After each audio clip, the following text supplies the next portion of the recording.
In Guatemala, political parties closed campaigns for the general elections to be held on June the 25th. Tropical storm Bret moved away from Martinique after the knocking out power to 25,000 homes and causing the skin of a catamaran southeast of the French island coast. The National Global Financial Pact Summit concluded in France after a two-day gathering that saw debates and different points of view regarding global financial disparities.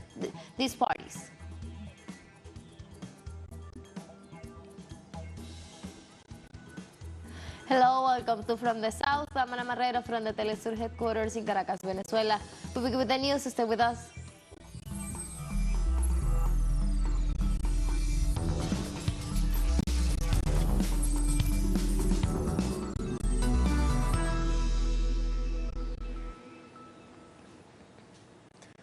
The Mexican Supreme Court of Justice issued a ruling that paved the way for the legalization of abortion throughout the country.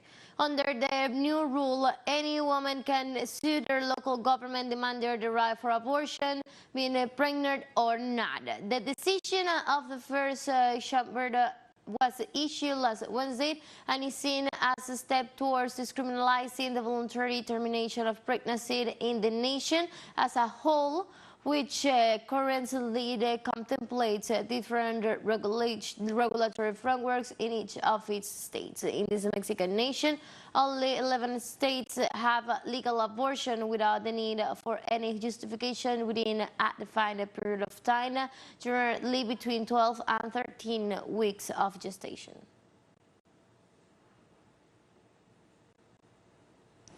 On Thursday, Bolivian authorities announced the signing of new agreements between the national lithium company, the Yacimientos de Litio Bolivianos, and international communities to increase lithium exploration. According to the state company, the agreements will be finalized over the course of the year, aiming at increased production of the resource using direct lithium extraction.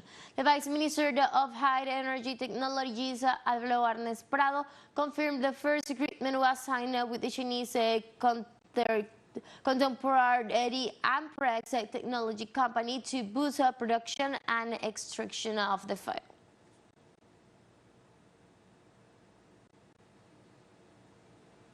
Brazil's congressional investigation on January the 8th Capitol invasion interrogates its first suspect this week.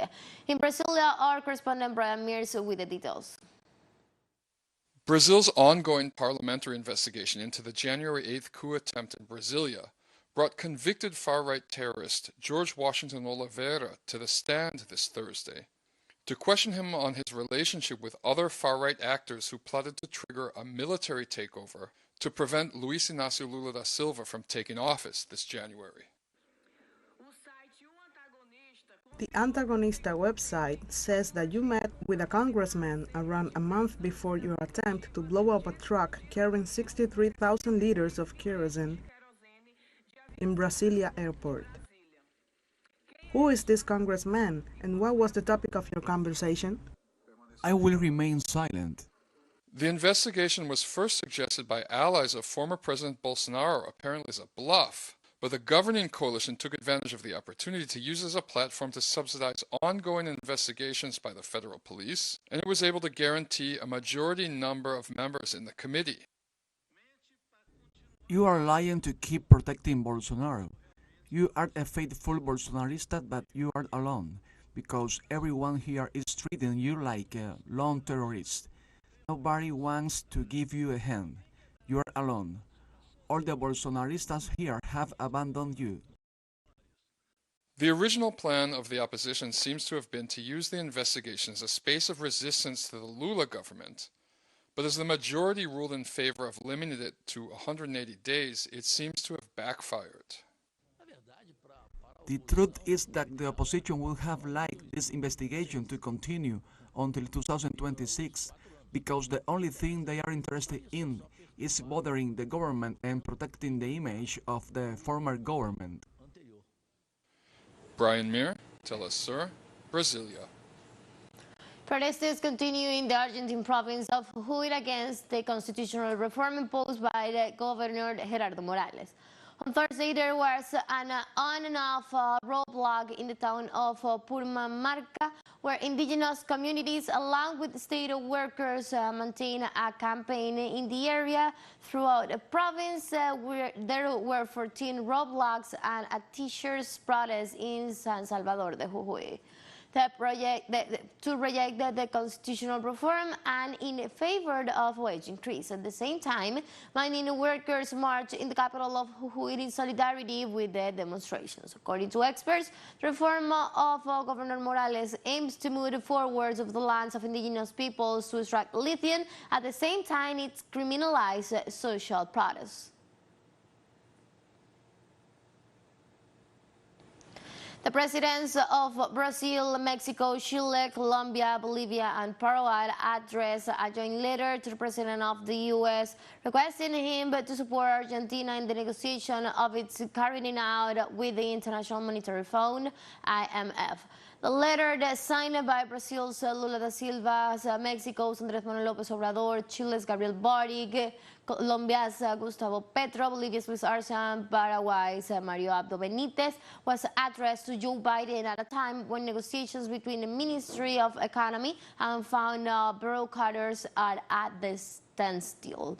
Lula has repeatedly requested for the IMF to take into account the new reality of the Argentine economy.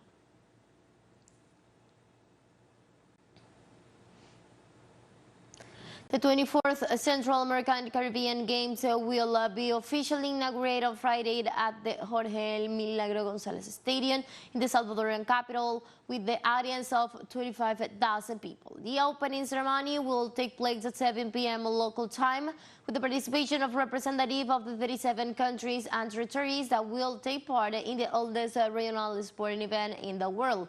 The Central American nation previously hosted the multi-sport event in the 1935 and in 2002. According to organizers, more than 5,200 athletes will compete in some 38 sports and 53 different disciplines, in which more than 440 medals will be disputed in the 27 venues. And 54 scenarios. According to local media, the famous US DJ known as Marshmello will make a presentation at the opening ceremony in the event that in this edition shares the organization with the Dominican Republic, country that will host 7 sports.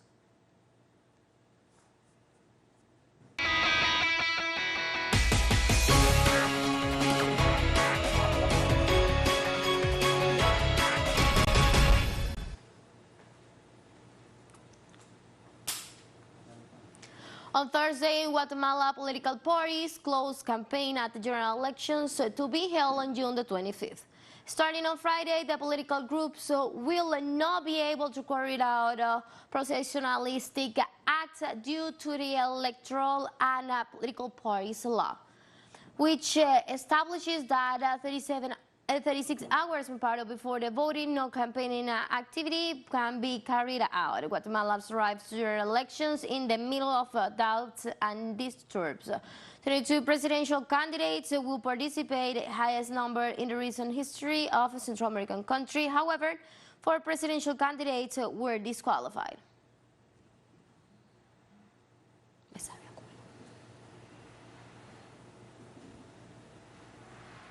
On Saturday, Sierra Leone's will go to the polls for the presidential elections, in which outgoing President Julius Maravilla at the Sierra Leone's People's Party will run for the second term and will face a candidate, Samura Kamara, of the All People's Congress Party, APC. The electoral campaign on Thursday, and it was marked by strong tensions in the capital of Freetown, where activists of the opposition parties demonstrated announcing the opacity of the electoral process and asking for the resignation of the president of the Electoral Commission, Mohamed Noure.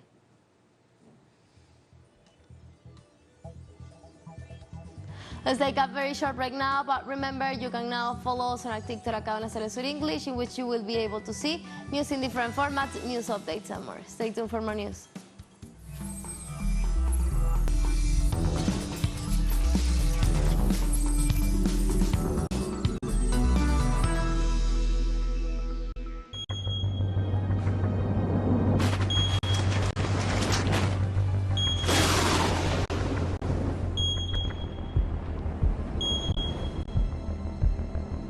Welcome back to From the South.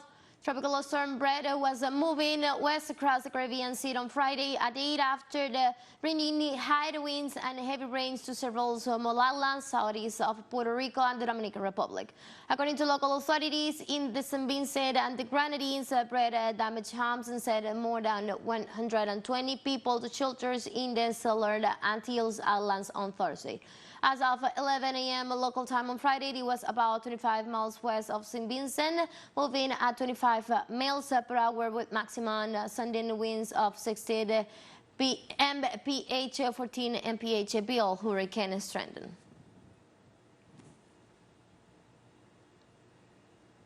On Friday, the new Global Financial Pact summit concluded in France after the 2 days gathering that saw debates and different points of view regarding global financial disparities.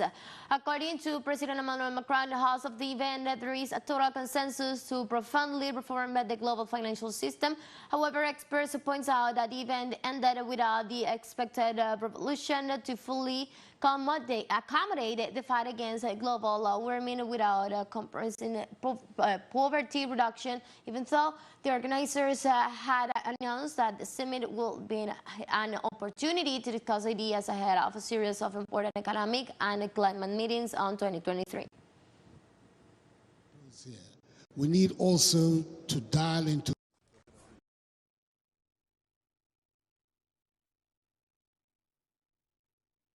is to assume an arrogance that is not reflected in our history.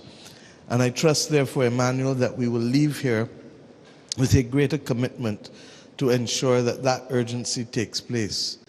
I believe also that geopolitics and national politics cannot be allowed to stand in the way of this great crisis. If you cut each of one of us, we bleed. We have the same needs. And we are going to hold a big meeting on August 12th in the state of Para with all the presidents of South America that make up the Amazon region as a whole, so that we can form a proposal to take to the COP28 in the United Arab Emirates. We will certainly want to talk with the Congo. We will certainly talk to Indonesia because we want to share a unique proposal among the countries that still kept large standing forests. We want to make this a heritage not only of environmental preservation, but an economic access to help the people who live in the forest. French President Emmanuel Macron received his Brazilian counterpart Luis Ignacio Lula da Silva on the sidelines of the new Global Financial Pact summit. According to the Brazilian presidency, both head of states discussed topics such as the environment, climate change, sustainable development, and the Amazon. The two leaders held a working lunch at the Ellis Palace shortly after the end of the summit in laying the foundations for a new global financial system with a focus on the fight against climate change.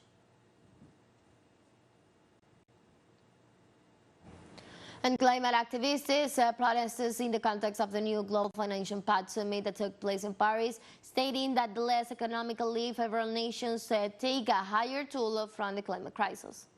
It is the Global North's multinational companies and the Global North's fossil fuel industry that has a debt to pay to the Global South, not the other way around, because they are destroying our planet and our resources, and they have a debt to pay to the people of France as well.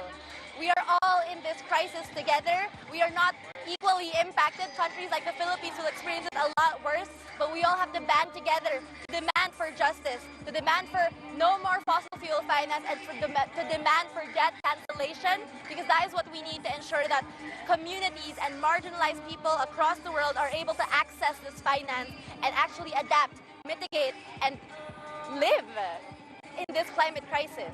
There will be no climate justice without making the polluters pay.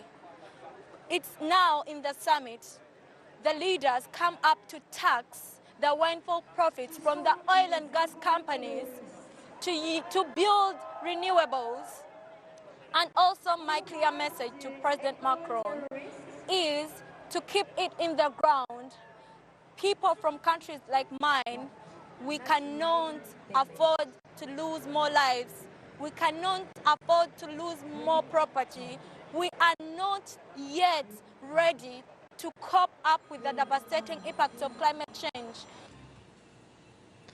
Thousands of junior doctors will take in a large-scale strike in England from July 13 to the 18th, the longest in the history of the UK's National Health Services, NHS, to demand better working conditions, the British Medical Association announced on Friday.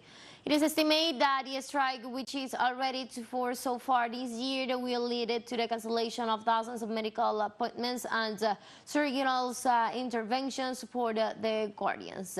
The BMA is demanding a full restoration of salaries, which, according to them, have been reduced by 26%.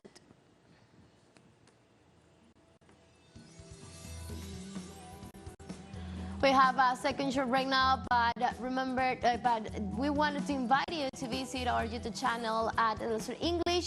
There you'll be able to watch our interviews, top stories, special broadcasting. Hit the subscribe button and activate the notification bell to stay up to the date of the world's most recent events. So one final short break, don't go away.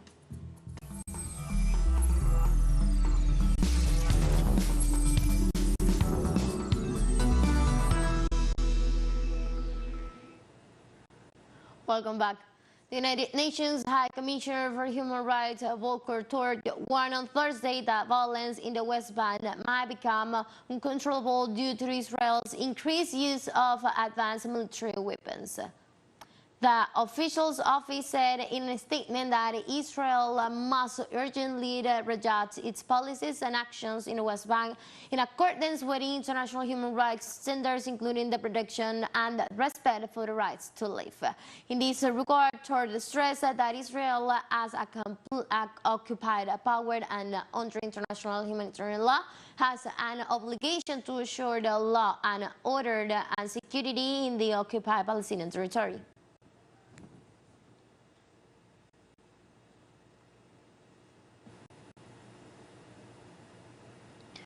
Sudanese pilgrims gathered at the Grand Mosque in Mecca as they pray for peace and stability in their country. The annual Hajj pilgrimage, one of the 5 pillars of Islam, will start on Sunday with more than 2 million Muslims from around the world expecting to take part this year. Wearing the clothes and speaking the language of thousands of nations, pilgrims will flock to the Mecca's Grand Mosque in the show of religious harmony in a year when the region's Muslim states are driven by conflict. Meanwhile, worshippers of different nationalities also affirmed their hope for the Hajj to provide a chance for Muslims to set strife aside.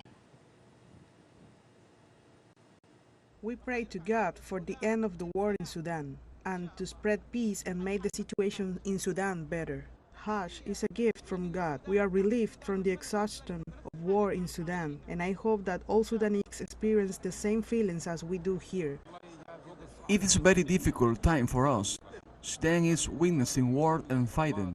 We ask God for success. Angola registered advances in the technical works to modify its current political administrative division, DPA, since the diagnoses are practically concluded.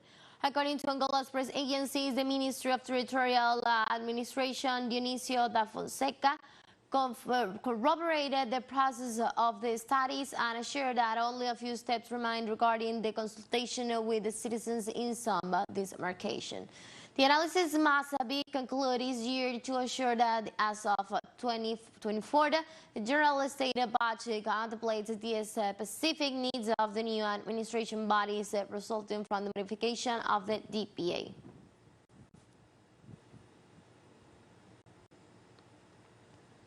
On Friday in Morocco, the Guna Music Festival opened after 3 years' absence due to the coronavirus pandemic. Thousands of people will flock to the coastal city of Essaouira to attend the 24-hour edition of the Guna World Music Festival. This year's lineup includes artists from a wide variety of genders, all with some connection with the Guna genre. The event every year attracts an impressive crowd of attendants from around the world who comes to experience the joy and power of Guna music. We have come to the end of this brief, but you can find these and many other stories on our website at telesurenglish.net. You can also join us on our socials. We're on Facebook, Twitter, and on Instagram as well. For teleSUR English and from the South, I'm Ana Marrero. Thank you for watching.